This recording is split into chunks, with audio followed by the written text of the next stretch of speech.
And about the wounds inflicted by this scenario, somebody from the branch of government sworn to uphold law and prosecute the bad guys, shielding herself the same way so many of that department's targets do.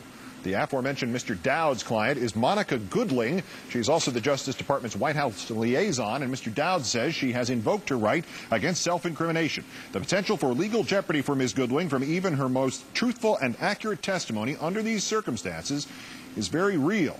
Senator Pat Leahy, who holds the subpoena power in this case, expressing his disappointment at her decision, pointing out in turn that the American people are left to wonder what conduct is at the base of Ms. Goodling's concern that she may incriminate herself in connection with criminal charges if she appears before this committee under oath.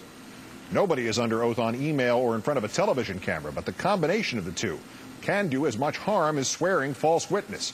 The latest revelations from the email document dump from the Justice Department showing that the Attorney General did meet about and discuss the imminent firing of 7 of the U.S. attorneys.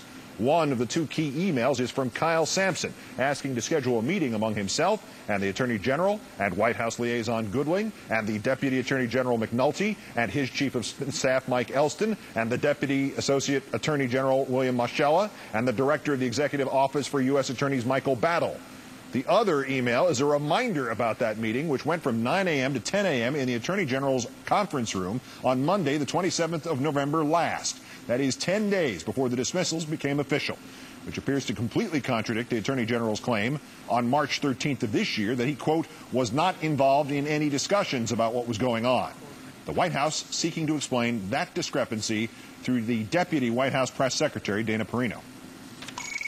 My reading of it is that the Attorney General has said, I understand that there's the March 13th piece, but I also looked back on March 14th when he did an interviews back and forth, I think it was with CNN Network, in which he said, and he said consistently, that he does not recall being involved in deliberations about which U.S. attorneys might be asked to be replaced for the remainder of the term, but he does say that he'd signed off on the final list. Doesn't the events of last Friday illustrate perfectly why a transcript is necessary? In other words, you have more documents that come out Friday.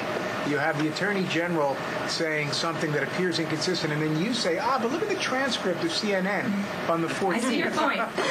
And I see your point, Jim, and I understand that people would think, you're referring to something that there's no dispute about what was said, because there's a transcript. Jim, I see your point.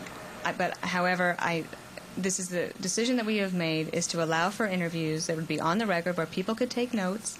And I understand that some people would think that that is not a good idea, and that I understand that the inconsistency of my own statement of referring back to a transcript of March 14th. However, these meetings are not hearings. They are not interrogations. They are not under the Klieg lights. They are meetings in which members say they want to get to the bottom of the facts, and if they really want to, they have that opportunity available to them. And there are other opportunities for members of Congress to get different data points of information in order to pull the full story together.